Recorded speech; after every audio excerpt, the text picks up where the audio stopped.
he's going to do this thing where he describes all of the reasons, with Islamophobia, of course, all of the reasons as to why the Palestinians cannot coexist alongside Israelis. Oh, they have bad leadership. Oh, they're barbaric. Oh, they do this, they do that. They're rapists, they're monsters, yada, yada, yada. Let's get back to it.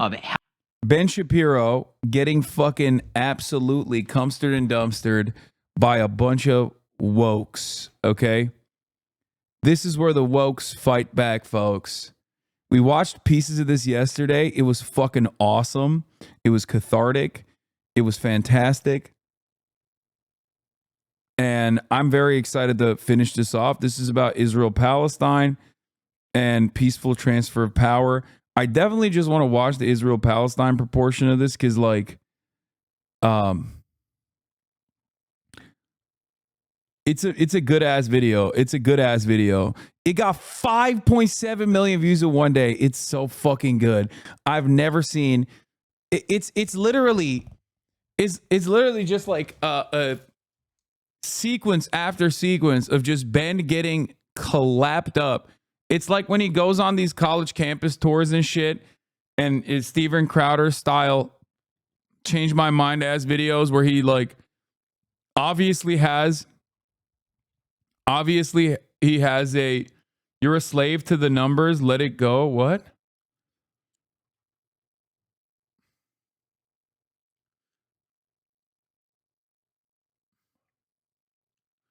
Shut up, bitch. The comments are surprisingly right-wing and in support of Ben, though. Wait, what? That's not surprising. That's YouTube comments.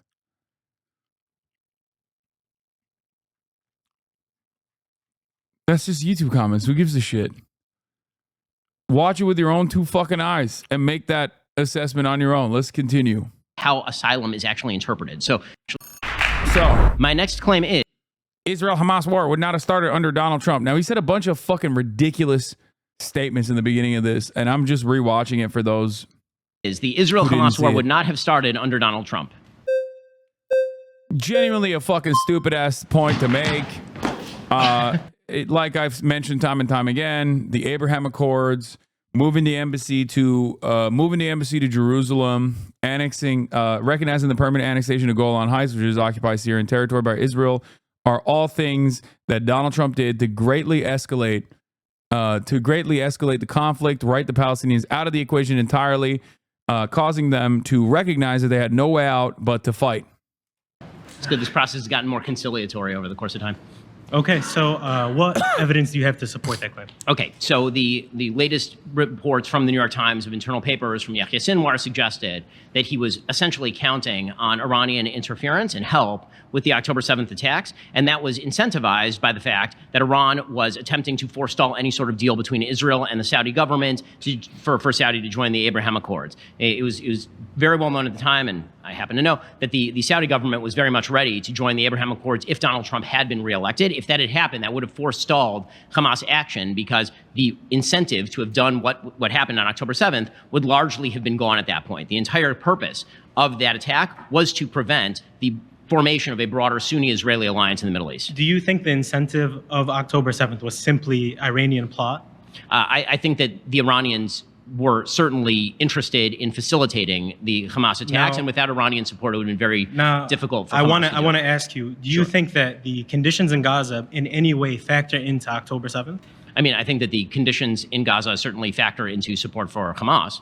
As far as the specific attack of October 7th as opposed to rocket attacks, the distinction between, for example, continuous rocket attacks that have been happening since 2006 when Hamas took over the Gaza Strip and the wide-scale terror assault of October 7th is sort of a difference in kind. Now, since 2005, what has Israel done to the Gaza Strip to formulate or allow kind of the otherization of the Palestinian people who live in the Gaza Strip? Well, I mean, in 2006, Hamas took over, promptly killed everybody who's associated with the Palestinian Authority, has never held an election. Hamas took control of Gaza after it defeated his rival political party Fatah in elections. Hamas then defeated Fatah's militias after a week of fighting when a coup happened that the United States of America backed, by the way. The United States of America tried to execute a coup where they got Fatah militants to fucking capture Hamas members and torture them. Hamas fought back and completely took over the Gaza Strip in complete control. So just so you guys understand, it was our doing that the election even happened. Fatah said to the United States of America at the time that there should not have been an election. They were not ready for it. They would have lost the election. Hamas ran on an anti-corruption ticket and won due to that reason. And even then, I believe it was like 30% of the vote that they captured. It was never anywhere near as popular as like Arafat was originally in the first ever elections. But of course, by 2006, it was an entirely different scenario where Palestinians had broadly recognized that that negotiating with Israel was not working, and that Israel was using that negotiations process to expand settlements in the West Bank. Since and has been running the place with an iron fist. No, I want to understand now. With an iron fist, is Hamas the one who is putting forth the land, sea, and air blockade in the Gaza Strip? The land, sea, and air blockade is specifically because Hamas is in control of the Gaza Strip. Now I'm confused because if we expect that the October 7th attacks only happened because Iranian influence in the area, I don't see how 17 years of a land, air, sea blockade will happen if that's not a symptom to allowing people basically pressure cook its way into something like that happen. Okay, the idea that October 7th was specifically as an incident caused by movement between Hamas and Iran and Hezbollah and coordination between those groups for geopolitical reasons is the claim. If the claim that you're making is that October 7th was sort of an inevitability based on the conditions on the ground in the Gaza Strip, that's not exactly how I think foreign policy works. Yeah, no. People are supposed to take it. They're supposed to eat it over and over again. And you can just like kill them and humiliate them and ruin their lives every single day. That's not how human beings operate. That's not true. I'm saying foreign policy works in the sense that you can't ignore the overlying cause of an issue. So now when we talk about the Abraham Accords, do you not think that the Palestinian people not involved in the Abraham Accords plays any part into the region remaining unstable, specifically with these two groups of people? The region got specifically much more stable while Donald Trump was president because of the Abraham Accords. With again, I don't know how you can go and quantify that when the Palestinian people are not involved. 2023 was the deadliest year for Palestinian children on October 6th, according to a UN report published on October 6th. Now, if we go and keep ignoring the Palestinian problem, then I don't understand how we can continue to act like forging partnerships between Gulf Arab countries is going to promote stability to the region when we're leaving out 2 million people in Gaza and then 2 million people in the West Bank. It was promoting a lot more stability in the region. For the Saudis, for the Bahrainis, for the UAE. And then, October 7th still, you're telling me October 7th still happened because of geopolitical reasons in that area. If the Palestinians are not addressed in the Abraham Accords, why do you think that there was a need for October 7th to happen? The reason October 7th happened was specifically because of the confluence of Palestinian desire to put the issue of Palestinians back on the front pages and an Iranian desire to use that as a wedge issue to destroy the Abraham Accords. Front pages as opposed to what? As opposed to it being silenced through political plays under Donald Trump to promote these Abraham Accords that, again, don't achieve the root issue of the problem. The Palestinian people cannot be left out of the table when it comes to a resolution or an accord dealing with the conflict. Okay, so the root issue of which problem specifically? Of the problem. Do you agree with the legal settlements in the West Bank? With the illegal settlements? So it is... Do you consider settlements illegal? No. Under international... That's insane, by the way. Oh, he's dog walking this fucking gremlin. To be honest, this is one of those issues that's so like obviously wrong that it doesn't matter how good of a fucking debate lord you are. If one side has like pretty elementary basic facts, like if they have a somewhat decent understanding of the things that took place, even when you look at the asymmetry of violence, you can usually deal with a person. And Muhammad here obviously is very knowledgeable on the issue as well. So overall, it's truly indefensible. It's a truly indefensible thing. It's not really easy. That's the reason why most people that want to defend Israel don't necessarily defend Israel on the facts.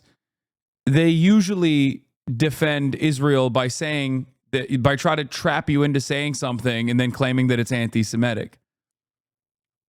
Like, they'll turn around and be like, oh, well, what you said was actually anti-Semitic. And most people don't want to be bigoted, and so they're like fearful. I mean, I tell my friends all the time, like, listen, it's understandable if you don't speak on this issue at all beyond the fact that you're, for Palestinian emancipation, because like people are pretty vicious. And if you're not well equipped to counter certain talking points, like people will bully you. They will absolutely say, they will absolutely make you feel like you're a fucking piece of shit. They'll be like, oh, how dare you say these sorts of things? You just don't understand the situation. It's complex. It's complicated. It's like, it's not complicated at all. And the reality of the matter is, like, most of the arguments devolve into you're being anti-Semitic. That's like the only counter that defenders of Israel have in this situation. Think about it. What argument does Israel have? What argument? What argument can you have for genocide? What argument can you have for apartheid? You don't have one. There is no argument against apartheid, nor there is any argument against genocide. That's precisely the reason why, especially when someone like Ben Shapiro starts speaking on the matter, when they're like an ultra-Zionist, when they are incredibly invested in all the most violent things that Israel does, then you're going to come across like a fucking idiot. Like, he literally just said, I don't think the settlements are illegal. They are. Like, what do you mean? They just are. They're immoral. They're wrong. They are illegal. And that's precisely the reason why when Muhammad retorts here and says, well, they're illegal under international law by the UN, he will go, I don't care. The UN sucks. International law, it's considered illegal. Yeah, that is not true. I mean, the UN and most international foreign bodies have decided that those settlements are legal. Now, do you think that that's just the case? I think the UN is trash. But so that's what I was going to say. Is that do you think the United States is trash? They consider the settlements to be illegal too.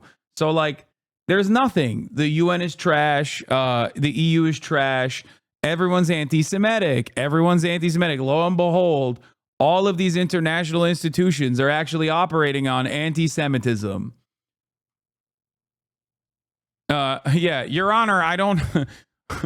I mean, how could this be treated as anything but like a sovereign citizen saying, Your Honor, is this is this maritime admiralty court? Because I am under no obligation to listen to your laws.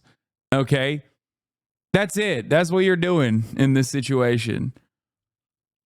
If the UN is trash, yes. If nobody around this area can be brokered into as a third party, if Israel's not allowing third party investigators to come to the Gaza Strip and determine what's happening there, who can justify? Yeah, ironically enough, the UN created Israel, but that's besides the point. Who can have the moral authority in the region and say that this is what's happened, that this is a reason of this, or that putting them towards the backside of the conflict is this reason? I need to understand from you, what's your prescription for the area, for the Palestinian people? Are you like Ben Gvir, who says that there's three options: willful emigration of the Palestinian people, like live under subjugation as a second-class citizen of Israeli rule, or third, die? What's the option? No, I mean, moderating and then electing a government that is worthy of actually governing its people and not stealing billions of dollars from its people, either the Palestinian Authority, Islamic Jihad, or Hamas, would be an excellent start. So I need to understand, do you feel like... What, Big Ev? What's happening? I'm not seeing it. Oh, shit. I'm seeing it now. What the fuck? Oh, no. I'm effing a little bit. A little bit of a F. What the fuck's happening? Ay, ay, ay. Okay, this time I had 600 frames drop, which is a total of 10 seconds. 10-second frame drop. 10-second frame drop. Let's continue. Like Jihad or Hamas, he made a good point. He asked, there's three options: voluntary migration, leave the area, remain a second-class citizen under brutal Israeli subjugation, or die. So which out of these three options is the best for the Palestinians? And Ben Shapiro actually had no decent retort to that, because there is no good retort to that other than, I mean, what he privately thinks, which is die, or any number of the things that are happening. Probably die, or probably, forced to be evacuated from the area. But he can't say that publicly because, that goes beyond the boundary of permissible bigotry, right? So now he's going to do this thing where he describes all of the reasons, with Islamophobia, of course, all of the reasons as to why the Palestinians cannot coexist alongside Israelis. Oh, they have bad leadership. Oh, they're barbaric. Oh, they do this, they do that. They're rapists, they're monsters, yada, yada, yada. Okay? I do not understand where the fuck. I don't understand where the F'ers are happening. I don't see an F on my end. Die. What's the option? No, I mean, moderating and then electing a government that is worthy of actually governing its people and not stealing billions of dollars from its people, either the Palestinian Authority, Islamic Jihad, or Hamas, would be an excellent start. So I need to understand, do you feel like they have the opportunity to do so when they're under the subjugation of 17 years of a blockade by an occupying power? If for 17 years, since the disengagement of Israeli settlements in the Gaza Strip, Israel was able, by the flick of a switch, to turn off the electricity, water supply, and fuel reserves. Right now, we know that in the north of Gaza, up until today, 2 weeks went by where no humanitarian aid was going in. There is no Rafah border anymore. There is no humanitarian going through there. It's been demolished. Okay. And then in the other, it's not true that humanitarian aid is not going in. Actually, just a couple of days ago, just 100 a trucks. Couple of days ago, because since October 1st, there was no aid going to the northern part of Gaza. Because there are ongoing anti-terror operations in the north of Gaza. So does that mean that the civilians who are in the northern Gaza are not subject to humanitarian aid because there's a military action by an occupying force? It means that there's no actual excellent way of distributing that aid. This has been a major problem with the humanitarian aid throughout. The last time they sent 100 trucks, this is what I was going to mention, they sent 100 trucks of humanitarian aid in just a couple of days ago. Before October 7th, 500 trucks were needed to sustain life in Gaza. 100 trucks were supposed to say thank you. At least half of the aid is being stolen by Hamas and then resold at higher prices. I need you to understand that almost every international humanitarian rights group says that this humanitarian crisis is man-made. It is man-made. I agree that it's man-made. And I know who you think the man is. Yes. I'm telling you, there's only... It's not Hamas. Wait, does Hamas have any agency here at all? I'm telling you that right now, if you want fair... Do the Palestinians have any agency?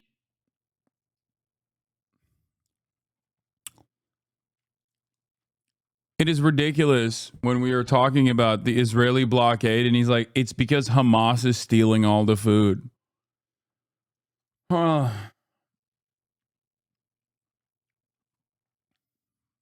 are out of your fucking mind, dog. You are out of your fucking mind. You're just making this shit up. It's so goddamn frustrating, dude. The Palestinians absolutely have agency, but again, with an occupying force, what does that agency limit to? If a Gaza fisherman can't go 6 miles past the nautical line that Israel has arbitrarily placed, what agency? That's the same thing Tony at CBS said about Palestinian agency. Yeah, that's what I mean. It's just like the idea that Palestinians voted for Hamas so they deserve this is already a fucking stupid concept, considering that the last time an election occurred was in 2006, and we already know that half the Palestinian population is under the age of 18 and therefore did not participate in that fucking election, regardless of who you vote for. Who you vote for does not mean you get to be genocided. You don't deserve to be genocided, even if every single person had actually voted for Hamas. And ultimately, it's not like there wasn't secular leadership amongst the Palestinians historically. They were. Israel assassinated every single one of those people. Okay?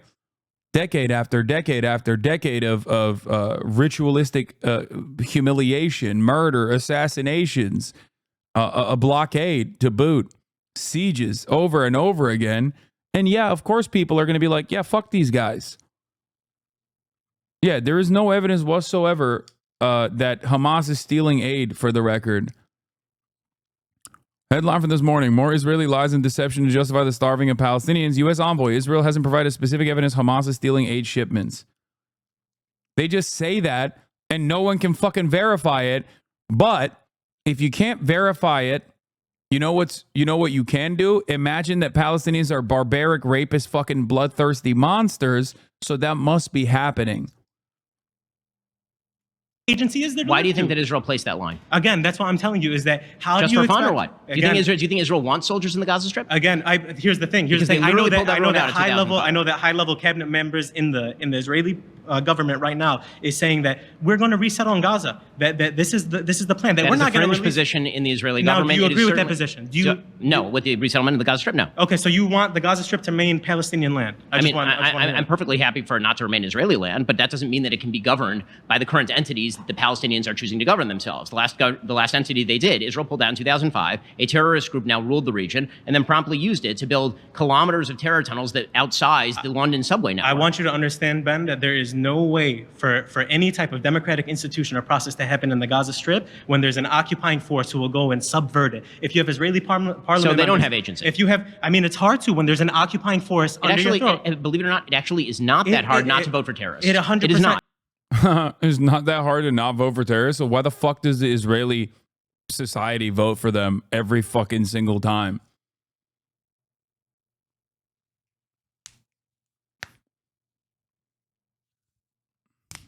And they don't even have a fucking colonial occupier destroying their lives. They just vote for the fuck of it.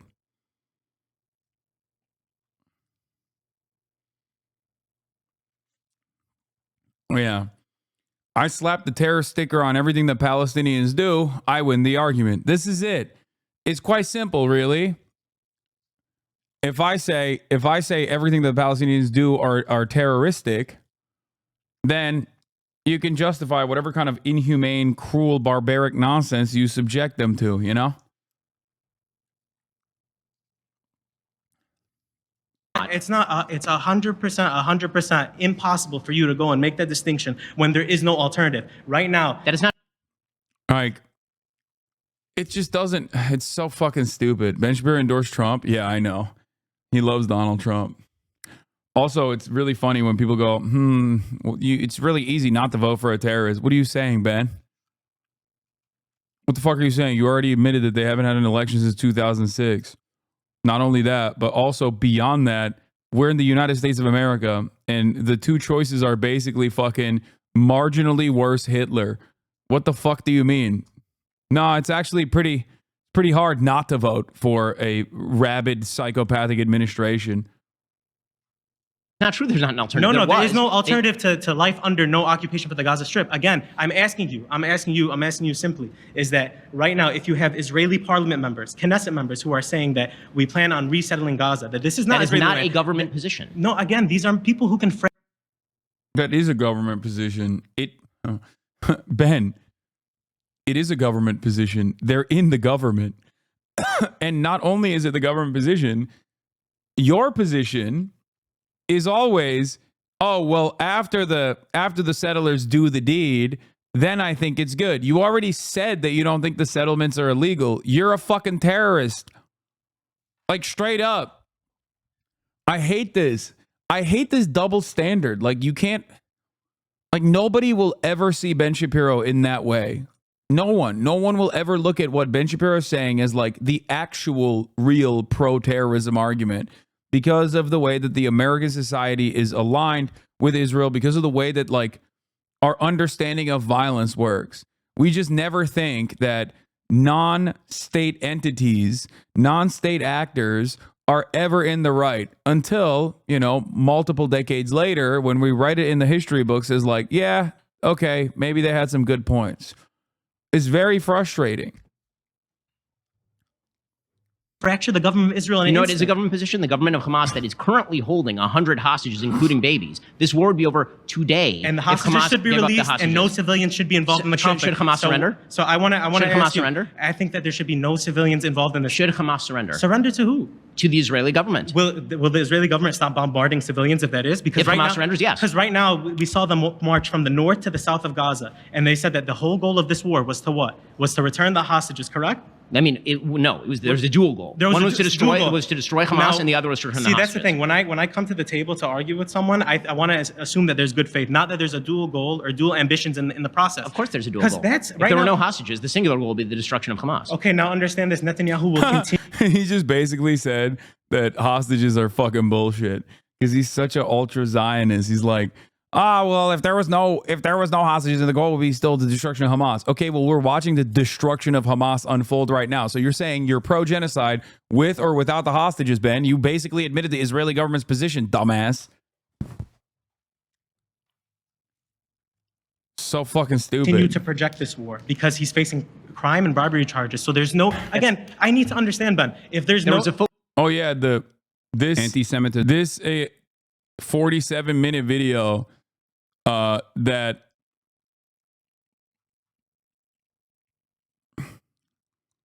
this 47-minute video hopefully will be able to explain my positions against Ethan's criticisms. Okay.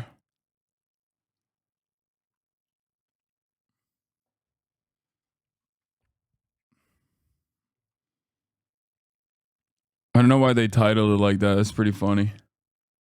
Full-on unity government in Israel, including his opposition until a couple of months ago. And so his unity government will not let him end this war, accept the ceasefire deal, because they can fracture the government. Yes or no? No. Can Ben-Gvir, if he decides to call for snap elections, can him and Smotrich not decide that this is what we want to do, and Benjamin Netanyahu is immediately supposed to run for prime minister? If there were snap elections today, Netanyahu, first of all, is leading in the polls. But even if he were not leading in the polls, Benny Gantz, Gadi Eisenkot, Naftali Bennett, people who are actually running in the election against Bibi Netanyahu, would be pursuing extremely similar policies in the Gaza Strip simply because Israel cannot allow Hamas.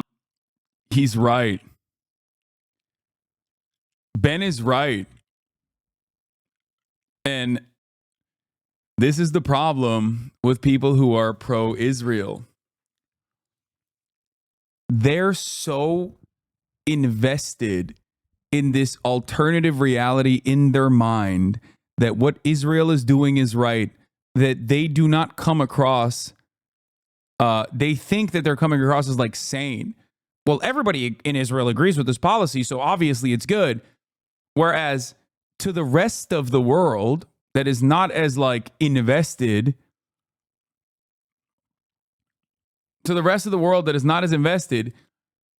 they literally look at what Ben just said and go, that's insane. You just admitted that the government's position across the board, including the opposition, is full-scale genocide.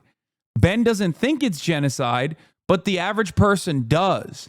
Or even if they don't have the capacity to communicate that it's a genocide, they still think it is completely unacceptable. So when he says like, well, the entirety of the Israeli government's position here is in line with what Benjamin Netanyahu is doing, well, then you fucked up. A second wave of attacks began. It includes targets collected over years by the Iranian missile industry. Attacks in Dahia after launches into the center of the country. Oh, this guy. This is in Beirut, chat. Sorry. This video is from Beirut. My mistake. That's from 2 days ago in Beirut. But this is from just now. Second wave of attacks began and included targets collected over years by the Iranian missile industry. Here are explosions being heard in eastern Tehran as a result of the air defense system operating. The sound has just ended.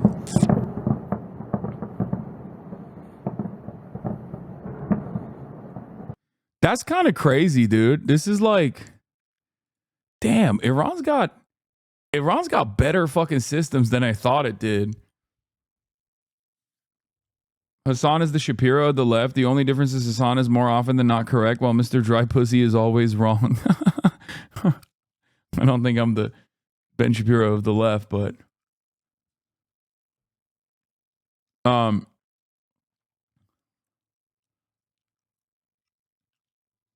videos reportedly with explosions audible east of Tehran.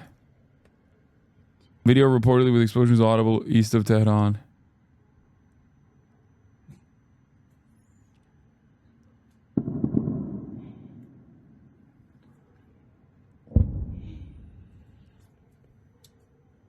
It's going to be a long night, it seems. Israel's attack on Iran is ongoing and is expected to last for one night, according to a source of direct knowledge. No Israeli casualties or no damage to Israeli warplanes have been reported so far, the source said. Apparently, Russia gave them that. Some are even more advanced than thought. Just rumors.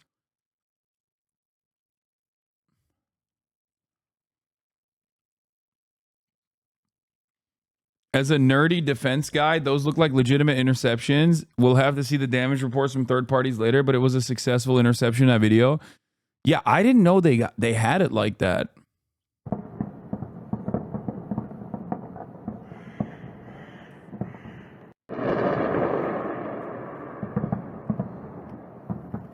Like, that's kind of impressive.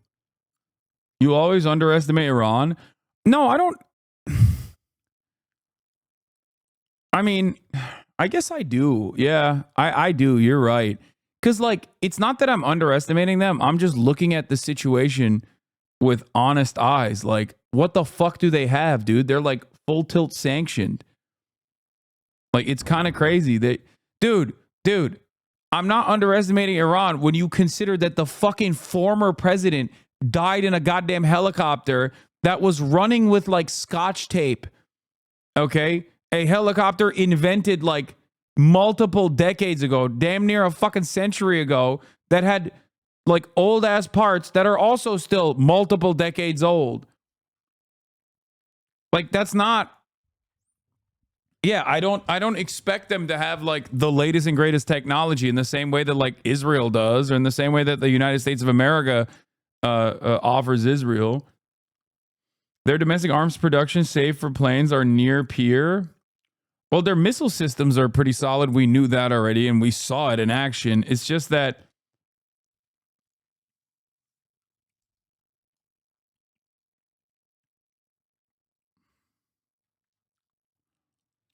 did it F again? What the fuck's going on? No one said they were at the cutting edge of helicopter tech. I'm just saying, it's like shocking. It's shocking how much they are able to do with how little they have.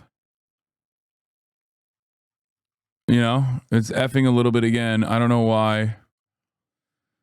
Ay, ay, ay. Why is it happening? I do not know.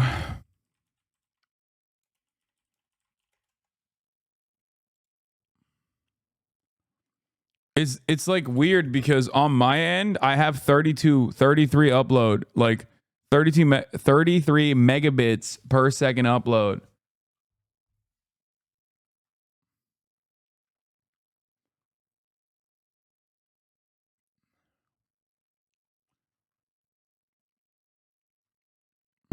Remember, the sanctions are for the West, not their allies. Yeah, but still. I guess ultimately, you know, this is the one thing that Russia does do in terms of like undermining American hegemonic power in the world, more so than even China. Wait, it's out already? Ain't no fucking way, dog. It's out already? 2,000 comments already. First. I'm so stupid.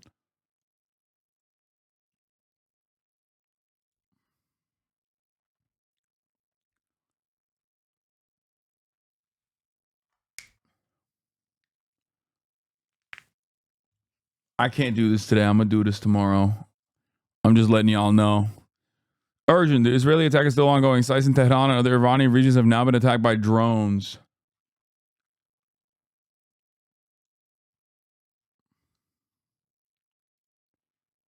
It's going to do stupid fucking numbers, bro. It's already 10K view. Like, the view count is not going to catch up until like the first 24 hours, for the record.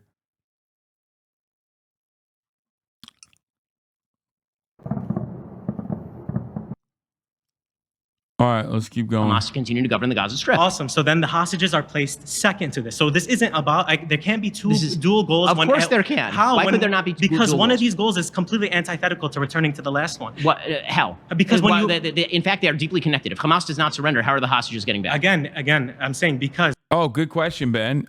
Remember in the first stage of the ceasefire, there was a 7-day process where there was a 7-day ceasefire, and that was the largest number of hostages that were ever extracted in the 1 year of this ongoing genocide. Turns out that you actually can do that. The problem is you don't want to believe that.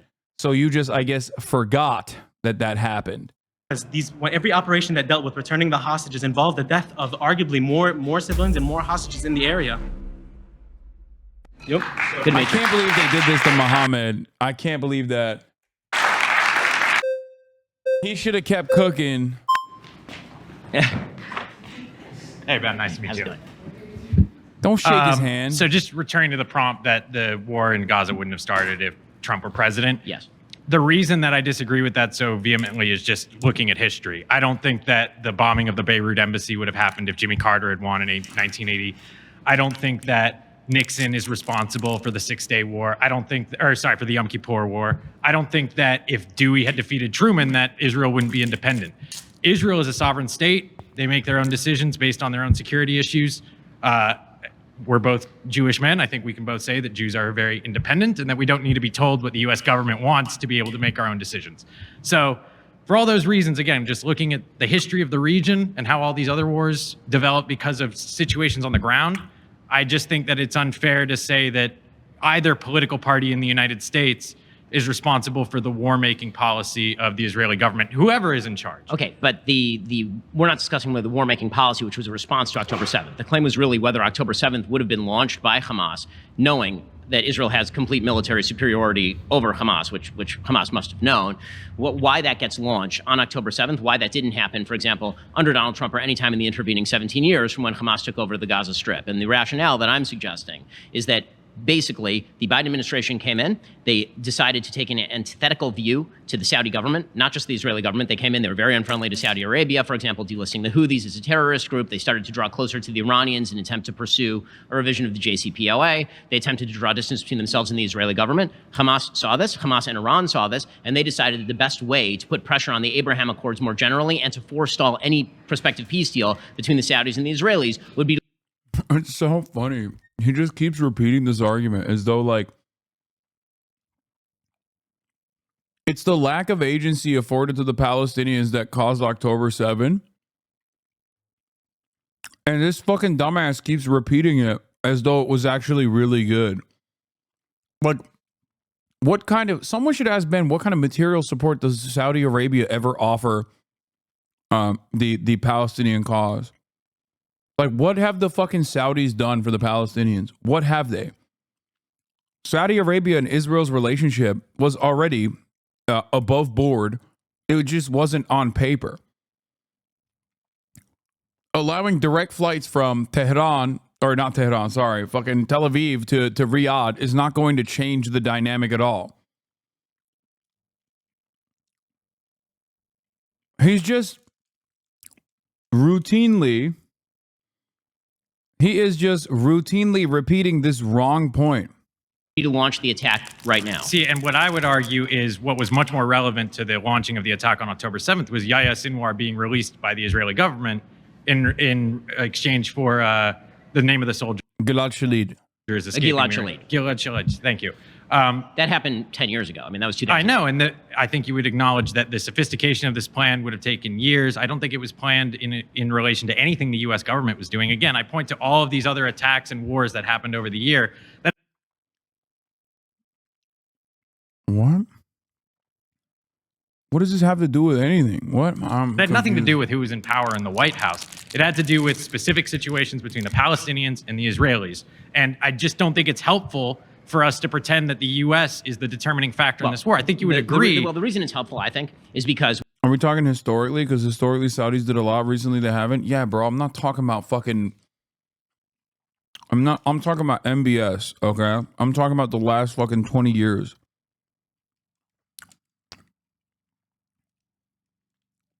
Also, this person's argument is like kind of silly too. But when it comes to foreign policy, this goes to sort of a root issue about foreign policy that's rather interesting to discuss, and that is the belief that when the United States draws away from American allies, when the United States draws significant distance with American allies, particularly. Dog. Palestinians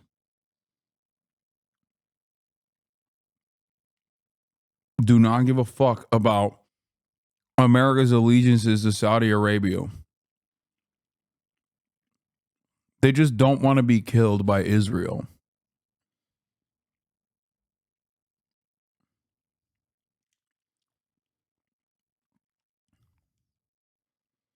He's arguing that by releasing Sinwar 10 years ago, they allowed an opportunity for him to plan October 7th. So who is truly responsible for October 7th? Yeah, but that's still stupid. It's like, this, ironically enough, denies agency to the Palestinians, which is the idea that, like, it's actually Yahya Sinwar, or in Lebanon, it's actually Hassan Nasrallah that is like mind controlling entire populations into not liking Israel. That's not how this works. Yahya Sinwar is but a name, okay? Hamas is simply an idea. And you cannot kill an idea. You can kill a man. You can't kill an idea. The idea is that Palestinians are worthy of dignity. They're worthy of freedom. They're worthy of not being destroyed by Israel. If it's not Yahya Sinwar, it's someone else. That is how it works. That is how it's always worked.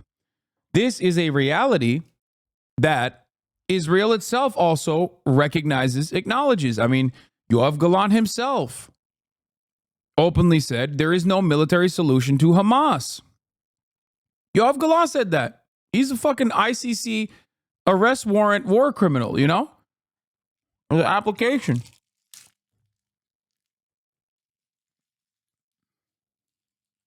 In regions of the drawing world away from America now. That's not his argument. His argument is that the exchange, like other things that happen in Israel, happen independent of the U.S.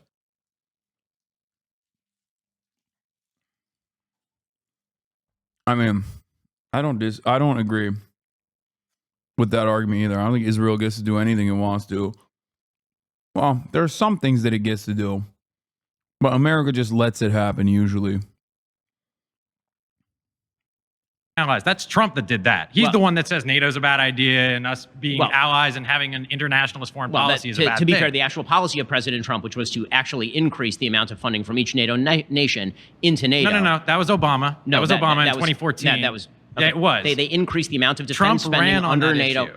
Yes, and that was what. But Obama's the one where the policy was actually implemented. Well, no, the policy was also about the 2% goal. The increase happened under and President on top Trump. of that, NATO expanded under Biden. So NATO expanded under Biden as a result of the Russian invasion of Ukraine. It didn't expand under Biden preemptive to the Russian invasion of Ukraine. No, I'm not arguing that. But I'm saying if the question is who has been more dedicated to our system of alliances overseas, it's clearly the Democratic Party. I mean, that is clearly not true. If you're talking...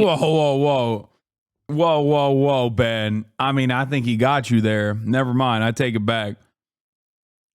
I'm no big city lawyer, nor am I a NATO voter, but if both parties here are supposed to be pro-NATO, then yeah, like, it's not even an argument. America definitely is more America is definitely way more careful and way more interested in beefing up our security contracts. I am a NATO voter. That's why I'm writing Ryan Ruth. About what has effectually made American allies stronger, the answer would not be the policies of the Biden administration. I mean, if we want to talk Ukraine, we can talk about the slow walking of aid to Ukraine throughout the Ukraine war. I'm a big advocate of the idea that the United States actually should have pursued a policy of rushing more aid into Ukraine and then pursuing an off-ramp as soon as possible, sort of Henry Kissinger's suggested policy early on in the war. But if you're talking about... So then we would agree that it's a mistake for Republican congressional officials in Congress to cut aid to Ukraine. Okay. Yes. When it comes to the Israel-Gaza war, the Israel-Hamas. It always feels like Ben Shapiro has a lot of disagreements with Donald Trump. He doesn't like Donald Trump's Ukraine policy. He doesn't like Donald Trump's immigration policy, seemingly. He's pro-NATO. I don't get it. Why is Ben still voting for Donald Trump? He didn't even fucking vote for him in 2016, which means he voted for him in 2020. And we know he has fundraised for Donald Trump. So what's that about? war, which is what this led off with. Yeah. Again, my contention is that the timing was driven specifically by a desperate hope by Hamas and Iran to break the burgeoning Saudi-Israeli and Sunni-Israeli alliance that was happening in the Middle East. And the best way they could see to do that was to launch an attack to bring up the issue that had largely been sidelined by the Abraham Accords, because it turns out that a great way to make a deal between countries that disagree on issue A is to make a deal on issues B, But C, and that D. presumes that the Sunni American alliance against the Shia Iranian-backed alliance only started under Trump, and that's just clearly not true. We've been aligned with Sunni-led governments for at least the last 50 years. The realignment of the Middle East under the President alliance Obama. with Saudi Arabia goes back to World War II. I mean, of course, that's true. It's also true that Barack Obama's distancing from Saudi Arabia in favor of, for example, the JCPOA, which Saudi opposed, so did the Israelis, so the Bahrainis, so did all the countries of the Abraham Accords. And then the return to that ideology under Joe Biden exacerbated potential conflict in the Middle East. Yeah, Joe Biden really fucking returned to that. Obama, the secret Shia. Obama was a secret Shia, chat. And so was Joe Biden. Yusuf al-Bidan, many people don't know this. Obama's middle name is literally Hussein. Barack Hussein Obama, obviously secret Shia. And Yusuf al-Bidan, also a secret Shia. Everybody knows this. That really pissed off the Gulf states for some reason. And then simultaneously Hamas attacked. None of this has to make sense, by the way. I mean, this motherfucker's not making any sense. Like, he has not tied anything together. Like, it's wild how bad his argument is. It's wild how bad his argument is here. He's just like, Donald Trump would have stopped October 7th. It would never would have happened. Why? Because Saudi Arabia would have been aligned with Israel. It's like, okay. But that's not how October 7th happened. That had nothing to do with that, except it exacerbated the problem.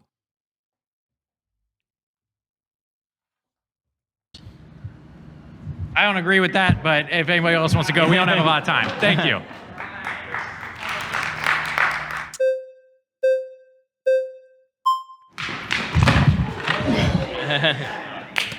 Hey, how you doing? Doing okay. How are you? I'm all right. Thank you. Trust interview taken down? What trust interview? So, I guess my first lead into this question is, can you tell me what did Trump do to potentially prevent this war from happening? And what did Biden not do, or what did he fail at that ultimately caused it to happen? Okay, sure. So the Trump administration, by drawing closer to Saudi Arabia, by attempting to broker the Abraham Accords and successfully doing so with a multiplicity of countries in the region, weakened Iran. He also weakened Iran by keeping massive sanctions in. Yeah, he really weakened Iran. Yeah. Okay, you want to know something? You want to know how I would make this argument? If I was a fucking ginormous piece of shit, I'm going to try to steel man this argument. Okay? If I was in his shoes, because I'm more knowledgeable than he is on not only American foreign policy, but specifically about what other countries are doing, I would make the argument that Joseph Robinette Brandon was significantly weaker on China than Donald Trump was. He even said that we have no business fighting with China at a certain point to that silly ass fucking argument. And then claim that the worst thing that Joseph Robinette Brandon ever allowed to happen in the region, aside from the $6 billion of unfrozen assets that went back to Iran, he could say that, was... You have a very valuable link open in your tab right now. Oh my God, the Trump interview. Oh my God, because it got yeeted.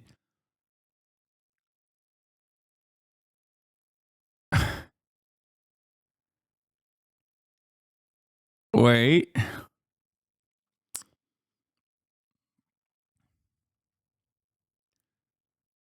What do you think is happening in it? That they had the fucking...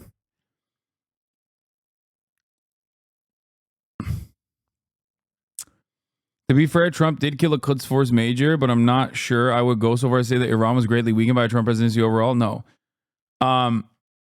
Trump just implemented a sanctions regime on Iran. And then, that's the other part of it that I forgot. Barack Obama set the stage for normalizations of relations with Iran. He signed off on the Iran denuclearization agreement. Okay.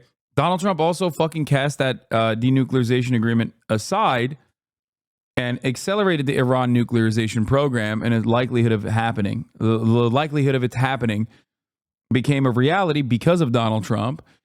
Donald Trump also added additional sanctions to Iran. Iran still tried to play ball after Donald Trump said no more denuclearization agreement. Fuck you. Okay. Iran still tried to follow the protocols, and Donald Trump then added additional sanctions for no fucking reason whatsoever. So that also is another reason why Donald Trump fucked up the situation further, because he was deeply in the pocket of Israel. He was way more pro-Israel than any other fucking president. Okay, sorry, before Joseph Robinette Brandon. That's just the truth. Okay, that's just the truth. And as things goes, if you let Israel do its damn thing, it's going to go fucking nutty mode. And we saw that. We saw that with Joe Biden. Okay? Now, we're not going to watch this yet. If I were to make an argument, a better argument than him, I would say that China normalizing relations with Iran and Saudi Arabia was a more significant aspect of this, was a more significant problem in terms of like Yusuf El-Bidan, the secret Shia, allowing that ceasefire process to take place, because now Iran had more reason and more opportunity to actually interfere with Israel's affairs in the region and technically threaten Israel directly, or even neighboring regions. That's what you could say, even though technically it doesn't matter. In place, which really prevented them from spreading terror in the same sorts of ways that they did under the Obama administration or the Biden administration as well. The Trump administration was very clearly and obviously pro-Israel in a way that the Biden administration has not been. They've been a little bit more shaded on the issue. In what ways? Biden administration has been shaded on the issue more so than Donald Trump is crazy, dog. I mean, where is the fucking where's the limit? Like, what do you mean?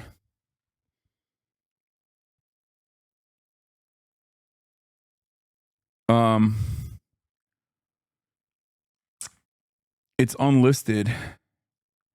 They unlisted it for some reason. Reuters says they are going to respond. Wait, what? Iran said, I mean, it's War Monitor. I don't know. Iran semi-official Tasnim outlet, citing sources, Iran is prepared to respond to Israel's aggression. It depends. I mean, that's War Monitor. I don't know.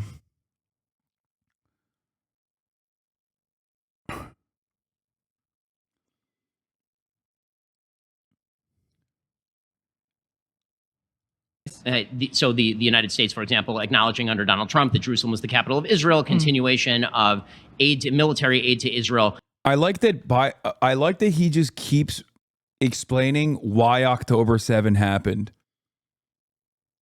Like, the argument that he's presenting is that Trump would have never allowed October 7 to happen.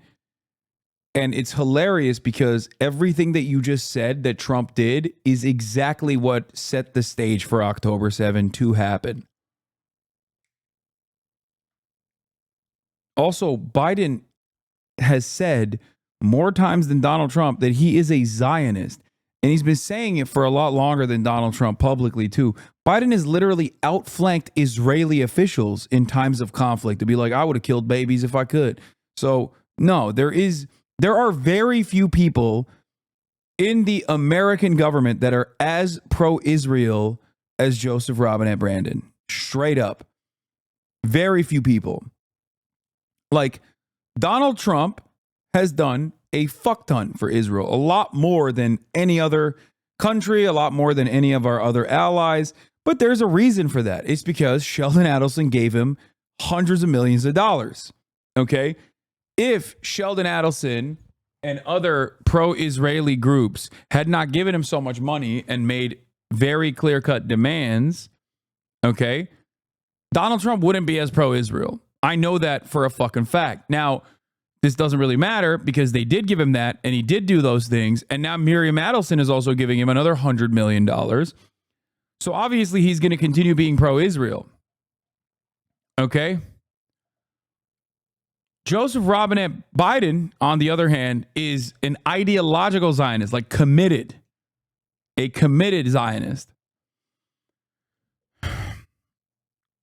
Saying that like one is, I guess, more Zionist than the other, or one is more pro-Israel than the other is kind of stupid because in terms of actions, they're both maxed out on Israel defense. But in terms of ideology, Biden absolutely is more pro-Israel ideologically because Donald Trump is too narcissistic to care about anything. He's just like, oh, you give me money? All right, I'm pro-Israel. I love Israel. Without any attempt to condition or slow walk. Joe Biden, from the very beginning of the war, was basically attempting to slow walk or condition aid based on certain things that were happening in the war. This sort of stuff and the preview of that sort of stuff before October 7th, distance that was drawn between. This is pretty crazy how bad he is at defending Israel. I'm kind of shocked. 12 months in? 12 months in, you would have thought that he would have had better talking points, right? Like he's kind of flustered. Between the Israeli government and the American government leads opponents of Israel to believe that the United States is not going to be in their corner, and that leads to Do you think greater that the conflict. United States has, in any way, shape, or form, not shown that they are not in support of Israel? I mean, one of Kamala Harris's talking points that every time she starts is that she believes that Israel has the right to defend itself. I mean, so just this week, the Biden administration put forward an open threat to embargo arms to Israel earlier this year. Because there was of an actual why? embargo against Israel. Because of why? Well, I mean, they're claiming that it's because of lack of humanitarian aid in the northern Gaza Yes. Strip. That can be their claim. I don't actually. Okay. Anybody who claims that there's a genocide going on in the Gaza Strip does not understand the definition of the word Don't genocide. tell me what's the definition of genocide. A systematic destruction of every member of a population. Is Israel a system? But no. Are they on their way to completing and fulfilling a genocide? No, there are two potentially, if they kept on going the Not same e- way that they're doing, could they completely eradicate Israel has the Gaza Strip? Israel has the military capacity to do that, and they have certainly not done that. And the reason I can say But they have they're not on done their that way. is in you know how long it would take them at the current rate to do that, especially given the fact that they are completely targeting terrorists. Are they completely targeting terrorists? Are children terrorists? Are the children the dead babies? targeting the kids? civilian collateral damage is not the same thing as targeting civilians. But is that not a byproduct of genocide? No, that is not. Genocide is where you systematically destroy a population specifically because you wish to. Yeah, no, Israel does fit the definition of genocide, but you know, that's neither here nor there. It does. Complete destruction of all civil society, civil infrastructure, and mass population transfer as you continuously bomb the safe zones that you change the designation of into safer zones. Absolutely fits that bill. The ultimate goal there is either complete ethnic transfer or complete wipeout, ethnic cleansing. Israel not only targets civilians deliberately, but they also target aid workers, UN aid workers, not just UNRWA UN aid workers, but like white UN aid workers as well. Israel deliberately targets Westerners from World Central Kitchen that they actually engage in a process of deconfliction on. They target peacekeeping forces in Lebanon. They target everyone in areas that they want to bomb. So the idea that they're not engaging in ethnic cleansing is really stupid. To kill the civilian population. That is it. He's right. That's not very pro-life. Well, no, it turns out that Hamas is not pro-life when they hide behind children and women. Neither is Israel when they drop bombs and nukes on Palestinian villages and families. Are you suggesting that Israel is using nuclear weapons? Is a bomb automatically nuclear? No.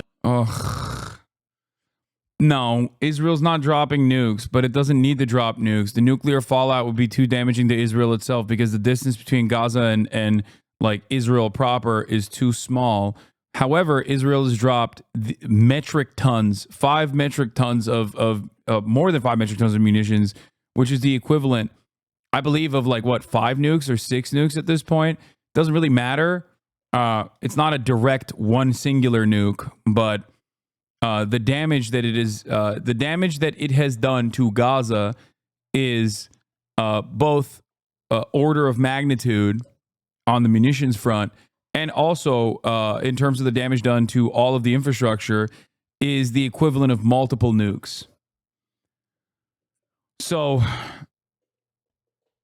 the idea that, like, are you saying Israel's using nuclear weapons is something that he's going to grab onto because he wants to catch an own here because he's fucking slipping. But that's neither here nor there. Also, in order to prove genocide, you just have to prove intent for genocide. The entire reason why we have rules and laws around this sort of thing is to stop it before it finalizes. Okay? The Holocaust is a genocide, even though not every single Jewish person died. Okay? Many such cases. Armenian genocide, still a genocide. Not every single Armenian died. Doesn't matter. Still a genocide. Ben Shapiro's definition of genocide does not matter in this process. The entire purpose of defining a genocide and specifically targeting the intent and the actions and the devastation is so that we can stop it. The goal is to stop it before it's completed.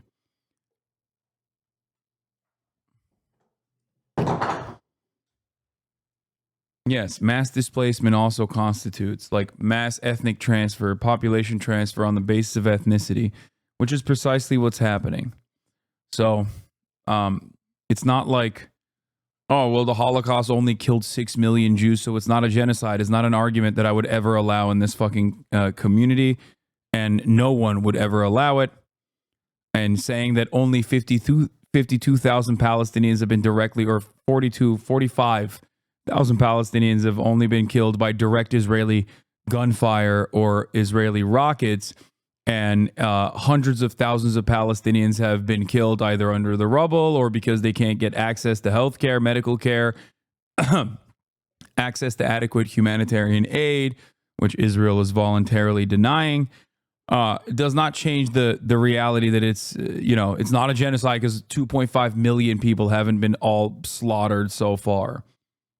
Not even remotely. So that's what I said, a bomb. and okay, Israel uses as small munitions as possible to target. Yeah, that's bullshit. Also, that's fucking complete bullshit. Specific terrorists.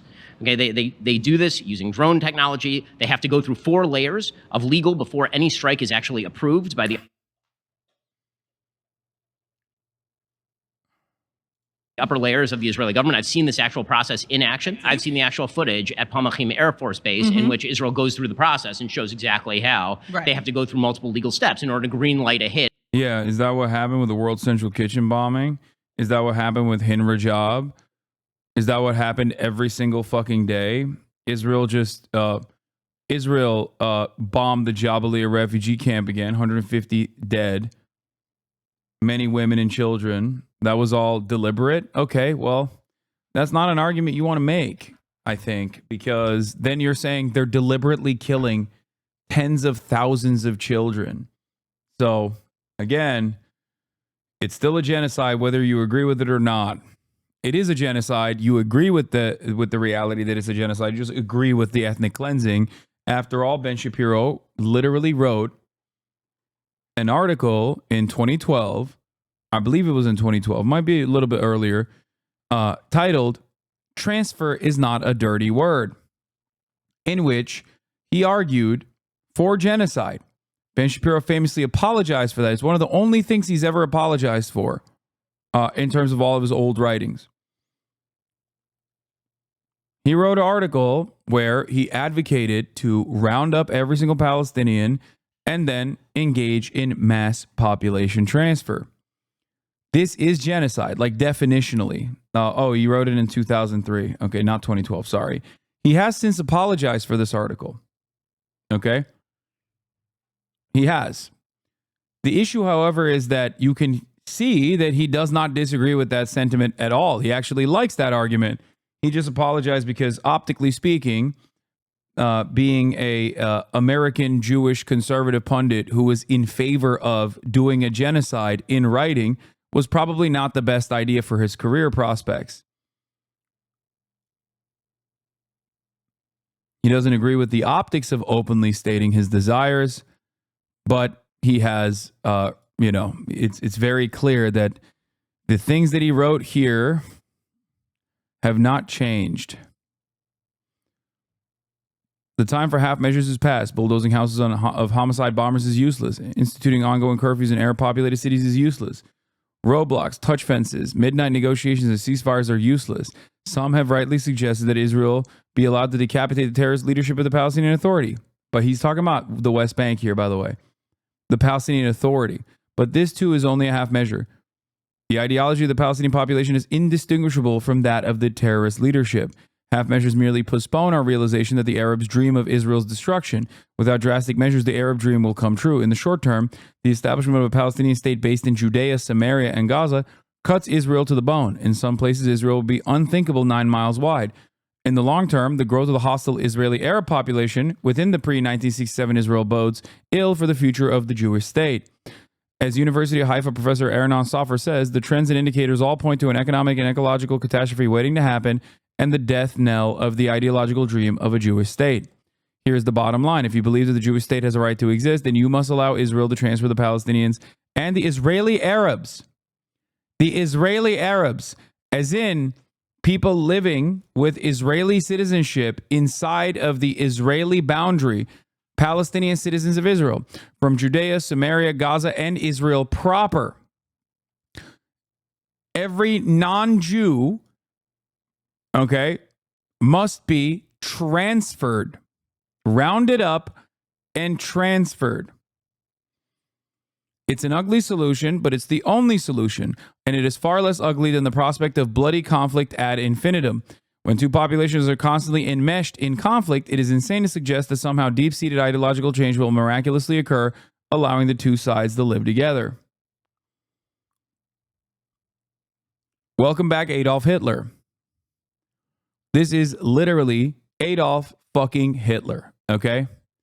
He's saying that the ideological dreams of Palestinians and Arabs alike is virtually indistinguishable from terrorists, okay? And this is an argument for genocide. It's a pro-genocide argument.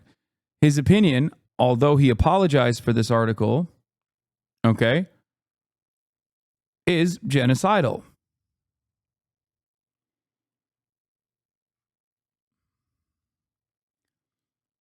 His position has not shifted from that.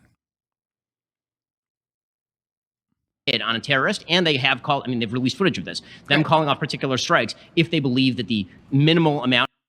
That's why I'm grossed out by. Oh, there's also this. Israelis like to build. Arabs like to bomb crap and live in open sewage. This is not a difficult issue. Hashtag settlements rock.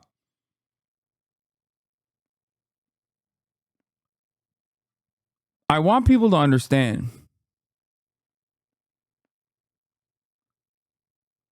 Ben Shapiro is a virulent Islamophobic anti-Arab piece of shit. He is quite literally a Hitlerian archetype. Okay? His ideological commitment to Zionism is virtually indistinguishable from that of the Nazi project. The only difference is the targets are not socialists and Jews, or socialist Jews rather. Socialists and Jews. It's just socialists and Arabs, mostly Arabs. Just Arabs. Muslims. Now, the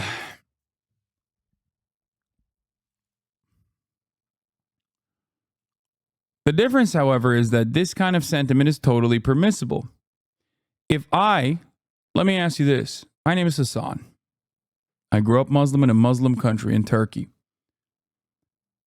It actually is so gross and unimaginable for me to even say this, but if I were to write something similar about Israel and Jews alike, do you think that I would be able to, reach a position as high as Ben Shapiro has in polite society? Do you think that I would be able to have a multi-million-dollar media company that I sit on the throne of? Of course not. And I shouldn't. No one should. That's the difference. Okay? That's the difference. The difference here is that you substitute the words here from Arab the Jew, and you understandably are destroyed. You understandably are done. Okay? You're Nicholas Fuentes. You're fucking done. Totally done. And you deserve to be. Okay? The reason why I'm mentioning this is because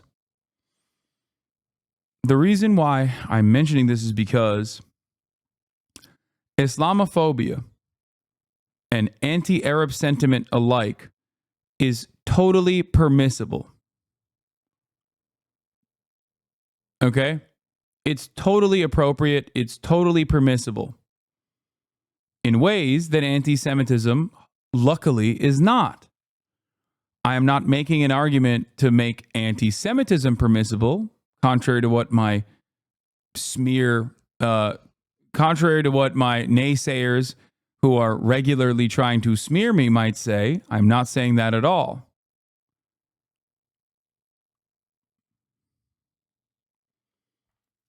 So is anti-Semitism, to be honest, of you do it right. What?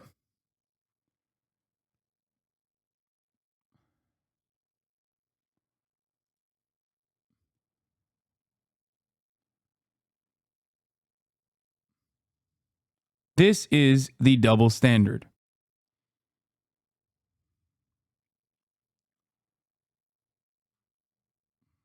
That's it. Let's hear how else he defends this argument. For anyone who lived through the Holocaust or has relatives who died in it, being called a Nazi is unspeakably terrible. That is a secret weapon of the Arabs. Anytime the Jews get wise and threaten mass expulsion of Arabs, the Arabs pull their big stick, equating Nazism with Zionism. Their cartoons merge swastikas with the stars of David. Their newspaper call Ariel Sharon Adolf Hitler. Their spokespeople cry genocide. And the Jews cower in fear that they could be equated with their parents' murderers. The Jews don't realize that expelling a hostile population is a commonly used and generally effective way of preventing violent entanglements. There is no gas chambers here. It's not genocide, it's transfer. After World War II, Poland was recreated by the Allied powers. In doing so, the Allies sliced off chunks of Germany and extended Poland west of the Oder-Neisse line. Anywhere from 3.5 million to 9 million people were forcibly relocated. British Prime Minister Winston Churchill was pleased. In 1944, he explained to the House of Commons that expulsion is the method which, so far as we have been able to see, will be the most satisfactory and lasting. There will be no mixture of populations to cause endless trouble. A clean sweep will be made. Churchill was right. The Germans accepted the new border, and decades of conflict between Poles and Germans ended. Arab-Jewish conflict is exponentially more volatile than the German-Polish conflict ever was? What the fuck?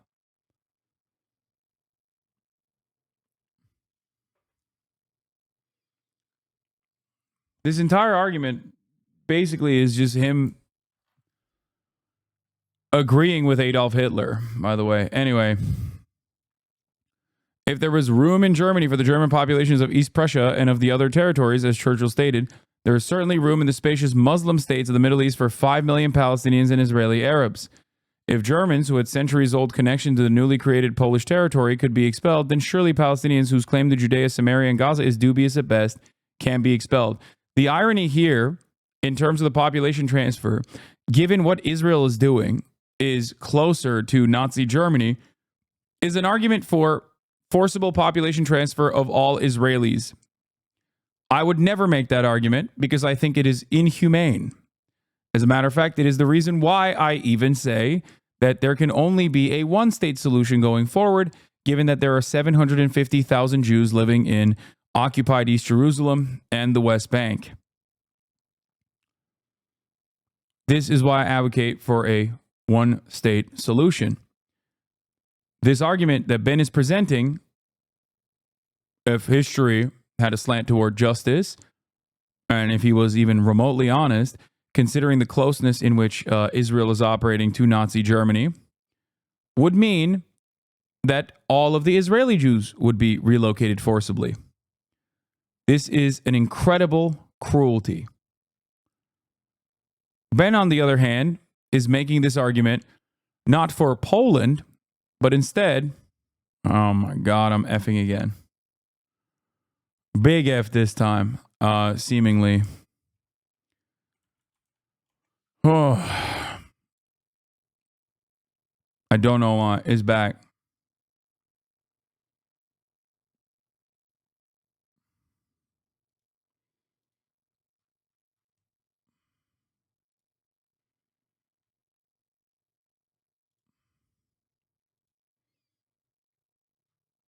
Anyway.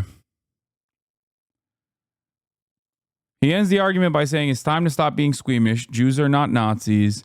Transfer is not genocide, and anything else isn't a solution. There's only one solution, and that is the final solution. That's basically what he's saying. So just understand who this man is and what his opinions are. And also understand there's mutual hatred there. A one-state solution looks impossible at the moment. Yeah, it doesn't. No. That's not how this works. Okay? That's not how this works even a little bit. Okay? If we're being honest and if we're being just, the only reason why the Palestinian resistance even exists is because Israel is occupying. Israel is occupying their lives. Okay? The idea that Israelis right now could not live side by side with the Palestinians is, destroyed by the fact that there are Palestinian citizens of Israel that live there right now. Now, there are improvements that must be made in their existence as well. Improvements that will come along with a one-state solution with equal representation regardless.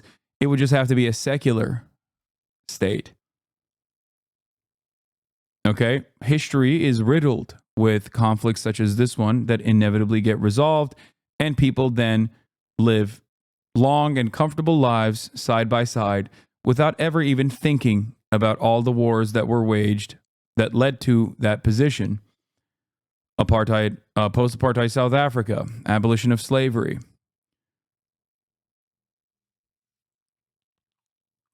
Algerian Revolution, and many such examples. Even the European continent has been in war for most of its history than not, and yet we look back at those times in history books, and we now look at the European Union as a collaborative association of nation states that have free travel, unrestricted free travel amongst its own continental boundaries. So it's ridiculous to say these people cannot live side by side. Now, I'm not silly. I wouldn't say that there would be no violence whatsoever. Okay, of course there would be. Most of that violence, at least when I look back at history, would come not from the Palestinian side, but instead would come from the Israeli side, settlers specifically, that would either A, not want to live side by side with the Palestinians, or they just would not accept it. They would not go down without a fight. Now, of course, in that process, you would have to deal with those people with civil governance within a civilian court, not necessarily a military court in the way that you deal with Palestinians currently in the West Bank.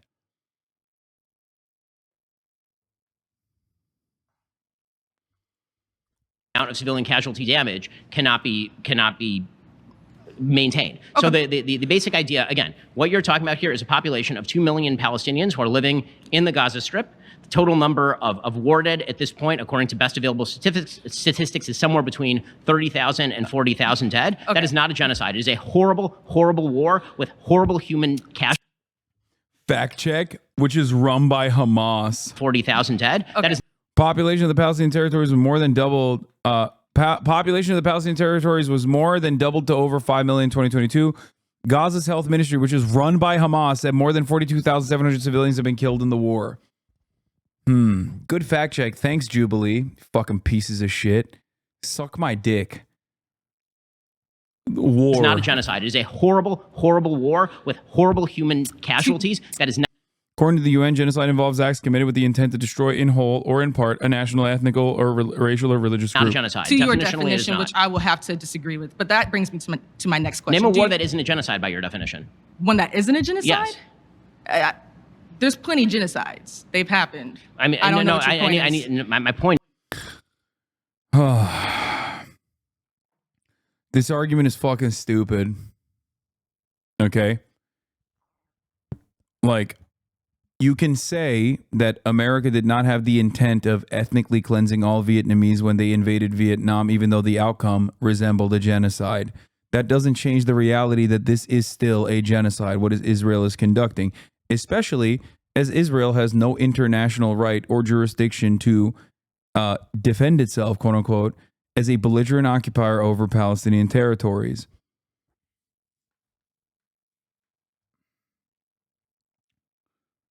Is that you don't seem to be distinguishing between the definition of a war and the definition of a genocide. Well- You're saying that if mass The American Civil War, yeah, I mean, that's a good example.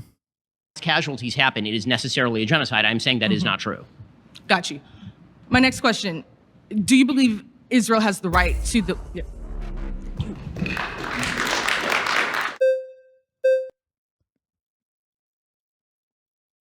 What? Your argument about the West Bank, Israelis and the Palestinians living together peaceful in the West Bank, all kumbaya, is pretty dumb. I never said that.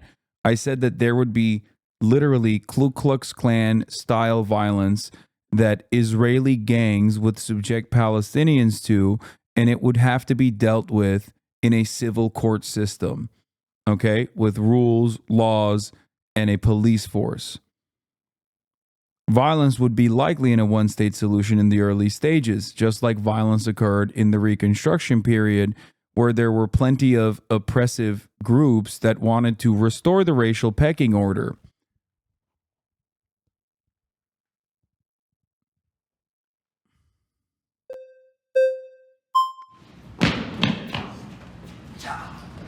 Well, we're going to solve the Middle East in 56 seconds. Go for it. No, definitely not. My question is if this were in the context of the United States, if everything were the same conditions of what you see to be terrorism, what you see to be from the Israel side, but it happened in I'm very excited to see a TikTok debate lord take on Ben Shapiro on the issue of genocide and like Israel doing a genocide.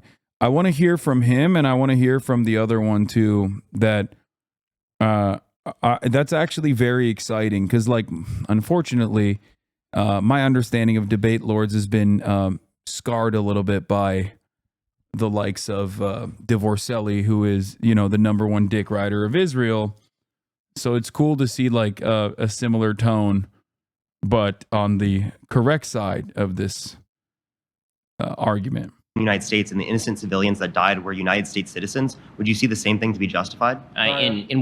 So let's say that the United States had launched an attack across the Mexican border, specifically targeting civilians, slaughtering 1,200 of them, taking 250 hostage, and then the Mexican government had retaliated by attempting to solely target military targets, and our military men and women were hiding behind civilians. That would be the comparable condition. Yeah, so U.S. citizens would be killed in hospitals and other things. I would like not that blame the in Mexican United government States. for. I would not blame the Mexican government for targeting the personnel who were responsible for the that's not what kidnappings I'm and asking. murder. Do you see it to be ethically justified for them to kill innocent Americans at the same degree that they killed innocent Palestinians? Again, the question of killing civilians is a question about who's hiding behind the civilians. Israel's not going out of its way to kill civilians. What do you mean? The fucking headquarters of the IDF is smack dab in the middle of fucking Tel Aviv next to a goddamn hospital and I think a kindergarten. You would never make that argument. You would never make that argument for the United States of America, nor would you ever make that argument for Israel. When Iran fucking struck Tel Aviv, I didn't hear Ben Shapiro turn around and be like, well, Israel has human shields. That's not an answer to the question. Yes, it is, because you're mischaracterizing the actual situation on the ground. How? Because of I what said I the just same described. conditions. I said the same conditions. We didn't solve it.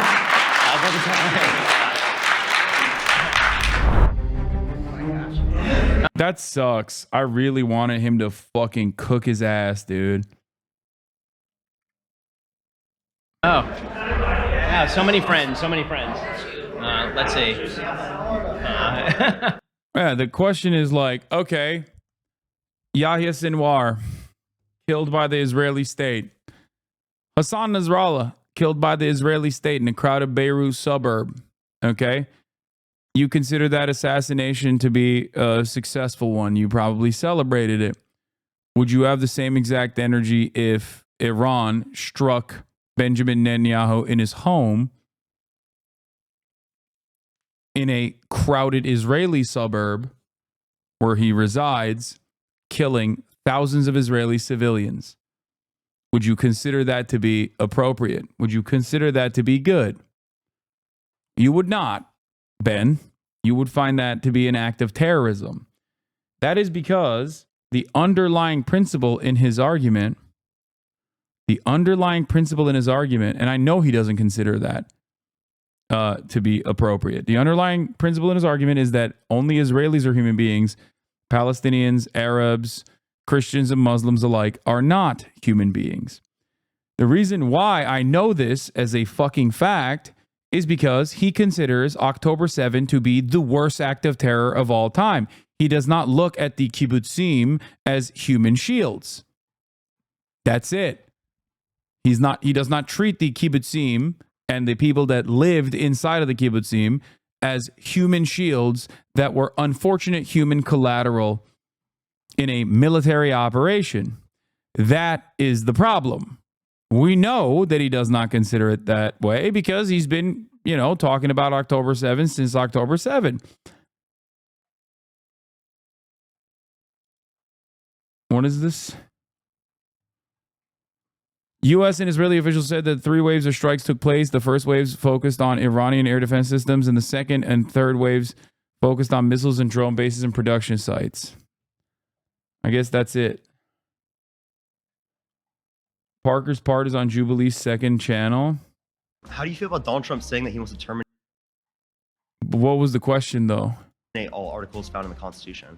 I mean, to what comment are you specifically referring? Like his tweet on Twitter. I mean, show of hands. Who takes everything that Donald Trump says seriously in this room? If you take everything that Donald Trump says absolutely literally, you might need to see a psychiatrist. I mean, the reverse of that is, do you take everything Kamala Harris says seriously? And he does, so I don't understand. You take everyone. He was the fucking president. Do you think that a president can be unserious? Do you think that a president should be unserious? What a fucking ridiculous way to defend Donald Trump. I don't really care about the January 6th one as much. I wanted to hear his Israel-Hamas shit. Donald Trump did not commit to a peaceful transfer of power. I don't necessarily care about it all that much. But it was a great video overall. I want to see my man cook his ass. Kamala Harris is a threat to the institutions of our republic.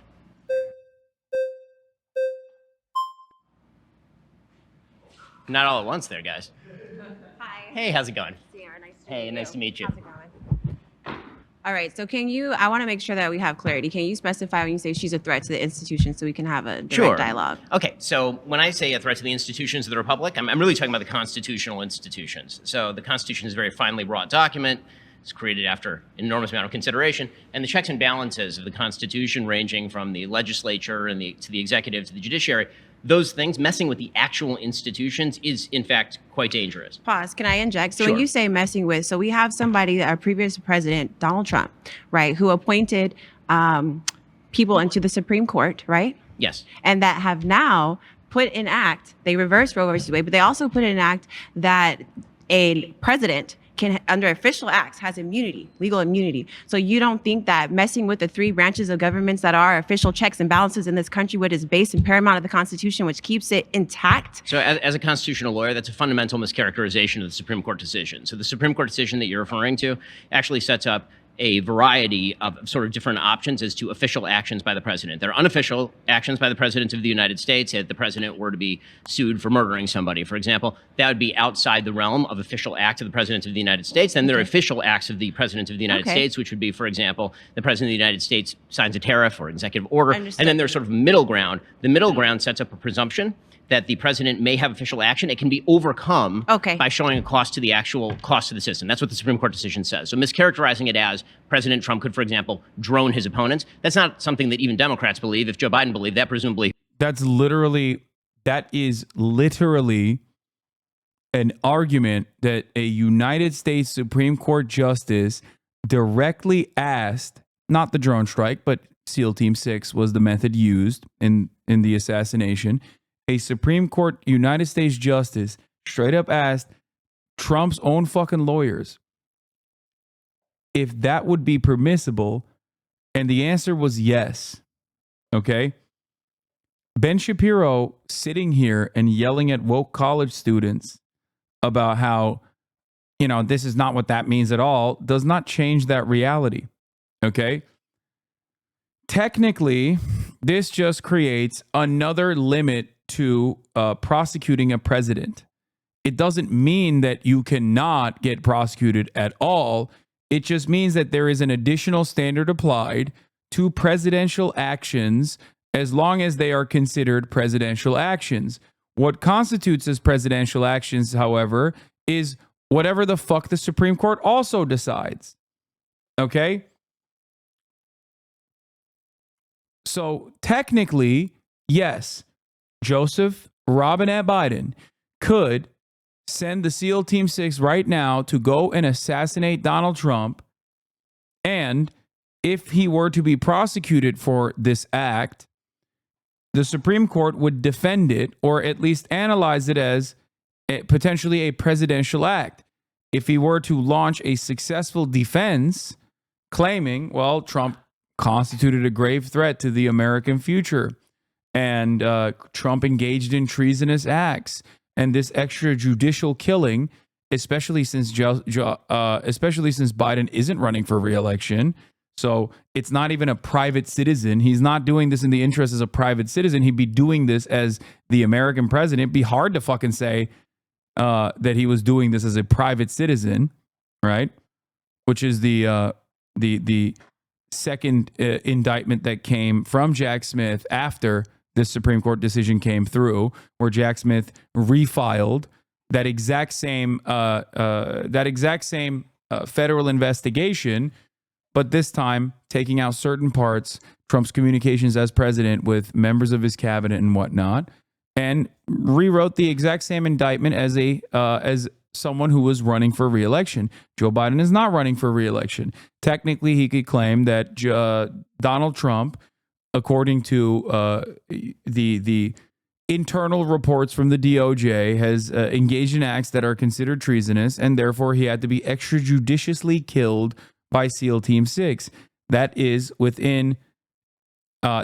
definitely an argument that you could make with the current Supreme Court of the United States. That is an argument that you could absolutely fucking make and even potentially defend yourself with. Didn't Biden try with pro-NATO operative Ryan Ruth? Yeah, I guess.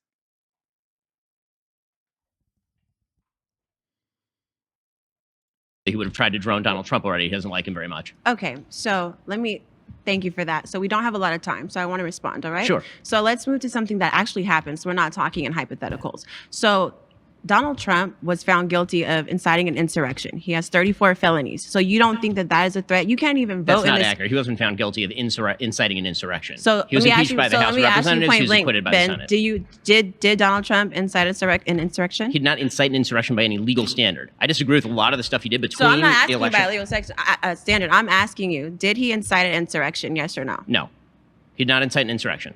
Inciting usually requires you have to actually provoke the violence with intent to provoke the violence, not say peacefully protest at the House of Representatives. So you know this as an attorney, right? Intent, yes. Right? Because you can have manslaughter and you can have murder. One's intent, one's not, but you still killed somebody, right? Incitement is an intent crime. You cannot incite without intent on a legal basis. Let's go here as a teacher, because I have a lot. He did, though. He did have intent. He straight up did. Like that rally and the subsequent protests and the march to the Capitol was direct intent. And there's also additional things that he did. There's also additional things that he did that also play into a grand conspiracy beyond his simple intent on January 6th. The other things he did, like the false electors,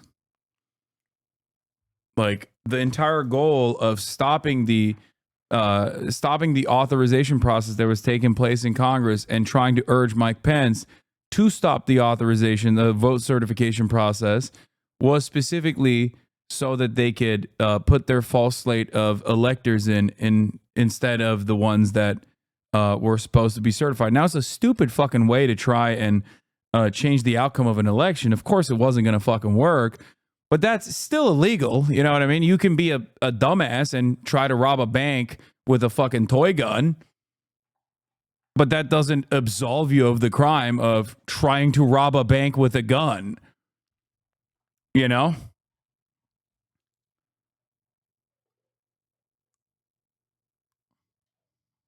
A lot of history context, and as somebody that works in criminal justice reform. So he has 34 felonies, correct? I mean, he's not been convicted. I mean, if you're talking about the New York case, you're talking about the New York case. I'm talking about the 34 felonies that he has on his. He's a convicted felon, yes or no? Because I want to make sure if we're talking, if we're saying that we're lawyers, we got to sit here and.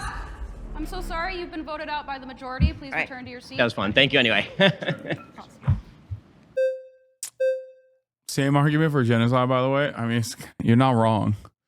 Ben denies that too, so.